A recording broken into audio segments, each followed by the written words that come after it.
Hey everybody, I just hit my 30-month mark off, but this video isn't going to be about that. I don't really have much to update on. I still have the same things I've been talking about for a long time now, but I can say they keep morphing and changing and improving a little each month in ways I can't describe, because they're cognitive, they're neurological, and mental stuff, brain stuff. I wanted to do this video to kind of give some people tips on things to help us. For one, when you're in these Benzo groups, be careful. Like, keep in mind when you read in these groups, everybody is different. There are a high percentage of people who come off of benzos, they don't get no symptoms. Some get one or two. Some just have some anxiety and some depression or insomnia. And some get 100 and they get hit 1,000,000 times worse.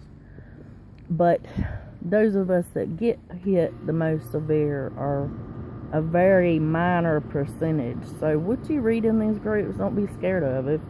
If you don't got something somebody's talking about, or you're scared of their story, just scroll past their stuff or block them. And I know it can be scary. I can just imagine being on benzos and reading this stuff. I'm personally glad I never found the groups until I was off of them, because it helped me not knowing what to expect and what exactly was wrong with me. Another thing, I wish people would be mindful of how they talk to others. Your words and your actions can really affect somebody else, especially when you're very suicidal. Some of us in withdrawal are so sensitive. Our nervous systems are so fragile, I cannot even put into words. Like right now, just me talking, I'm getting anxiety and my body's starting to shake, and I'm getting air hunger just from talking. That don't count whenever I see any kind of drama. My whole body will start shaking bad. It gets real bad. The akathisia comes back. That's how damaged my nervous system is. So, keep in mind, other people could be worse than you are, and your words and your actions can really mess somebody up in this. During my most severe, if somebody had called me hollering and screaming or talking about dying, it would have made my symptoms 1,000,000 times worse on me. I could not even talk on phones. Just the videos I've done, I cannot put into words how hard just doing a video has been on me, and still is. So no, please be mindful of the things that you do and say and how it can affect other people. People are very bad off, and and just scroll past things that upset you. Block anybody that upsets you. It's not worth, especially if you're damaged like I've been, it's not worth seeing any kind of drama or upset or somebody to make you worse than you already are. And my first 14 months, I can't tell y'all how much worse I was, because I felt like I had to help everybody in PMs, and people were making me a lot worse. They'd be calling me without asking and making my akathisia 1,000,000 times worse on me, and I kept doing it because I felt like I had to. And then, I think it was around month 14, I realized it was making me worse. And so I had to start telling people, I'm sorry, I cannot talk in PMs anymore. I had to protect myself from being made worse than I already was. So, if you notice you get worse from talking to a certain person, block them. Nothing is worth somebody making you worse. And like I said, be mindful of how you talk to people. I understand there's suicidal stuff, and we get suicidal during this, and we get crazy as fuck, and felt like I was going literally out of my entire mind. But I did not. This is no reason you never see me screaming and cussing and showing people how bad off I was. I did not want to put that onto another person. I chose to be positive for other people. Even though I was in hell and I felt I was dying every single day. And like I said, I couldn't talk on phones. I couldn't watch TV. I was very bad off. And people just don't realize how bad off I was. But we have to be mindful of others. Think of others. I know we can get very selfish in this when we feel like we're dying every day and we got a million symptoms, but I can promise you, you will suffer a little less if you take that focus off of your own self and you put it into other people. I can promise you, because the more we focus on ourselves and we focus on how horrific we feel and how horrific all of this is, I'm telling you, it's going to make you a million times worse. It's going to make it a million times harder to remain calm and not end up locked in some psych ward. I'm not kidding. Whenever I allowed myself to do that, words won't even describe how much worse I got. And me making myself stay calm, putting my focus into helping other people, training my brain to talk positive, scrolling past anything that upset me, is what got me through this. Because I'm going to tell y'all, if I had allowed myself to go down that rabbit hole and only focused on them negative thoughts and everything, I wouldn't have made it through this. I would not be alive today. I'm not exaggerating. There's no doubt in my mind I would not have made it. For one, I would have ended up in a psych ward and I would have been made a million times worse. And them medicines would have killed me due to the bad reactions that I have to them, even before benzos. So, acceptance is a huge part of this. Because I'm telling y'all, the more you fight your symptoms and you allow yourself to focus on them, they're going to make you a million times worse. They will make you a million times worse, I promise you. You have to realize it's like a traffic jam. Imagine in a traffic jam, you have literally no choice but to sit there until it's over.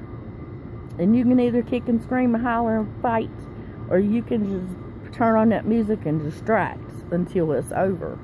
And this is the same thing.